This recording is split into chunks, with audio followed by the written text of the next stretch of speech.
কথা শুনে না অটো রিক্সা। আসলে এই যে এই লোকটা দেখেন আর এই লোকটা দেখেন, আসলে অটো রিক্সাওয়ালাদের কি বলবো, উনি ট্রাফিক দাঁড়িয়ে আছে তারপরে হুট করে ট্রাফিকের সামনে রিক্সাটা দিয়ে দিল, দিয়ে রাস্তাটাকে ব্লক করে দিল। সেক্ষেত্রে ট্রাফিক রুট ব্যবহার করতেছে ওর সাথে, অবশ্যই দোষটা রিক্সাওয়ালারই ছিল।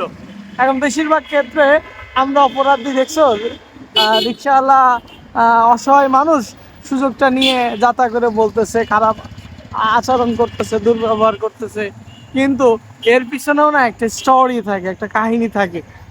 তো যাই হোক, রিক্সাওয়ালাদেরও ভুল থাকে, কারণ অটোরিক্সা যারা চালায় এরা আনএডুকেটেড পারসন, এদের কোনো লাইসেন্স নাই, কিন্তু মহাসড়কে এরা তাদের অটোরিক্সাটা নিয়ে দাবায় বেড়াচ্ছে।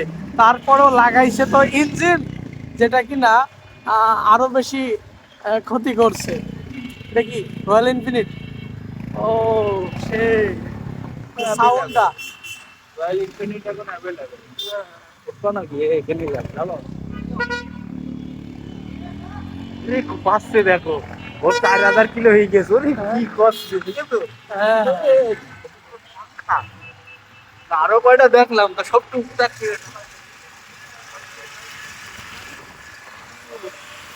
খুব মজা পাচ্ছে নতুন। ঢাকা শহরে ঘুরতে হেলমেট লাগতেছে না, বুঝছেন? এই বর্তমান বিষয়। রঙিন বড় বড় অট্টালিকা, দেখি আজ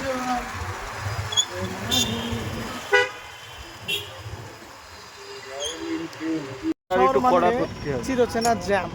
তো এই জ্যামে আজকে রাব্বির সাথে আমি ঘুরতে বেরিয়েছি। নাকি রাব্বি, আমরা কোথায় যাচ্ছি? অজানা উদ্দেশ্যে নাকি? আমরা যাচ্ছি রাজলক্ষ্মী। রাজলক্ষ্মী, তো ঠিক আছে, চলেন যাই রাজলক্ষ্মী। আর রাজলক্ষ্মী আপনাদের দেখাই, রাজলক্ষ্মী ইনফিনিট আবারও আমাদের সামনে চলে আইছে। ঠিক আছে, সাউন্ড ভালো। ও, কিন্তু সেই তাপতাপে একটা সাউন্ড পায় না, ইন্ডিয়া এগুলো দেয়, কিন্তু এটা কিন্তু আমরা সেই যে তাপতাপে মজাটা, সেই তাপতাপে সাউন্ডটা আমরা কিন্তু পাচ্ছি না। কিন্তু ধুমুর বাড়ি এখানে মাছ তেল খাতে বেশ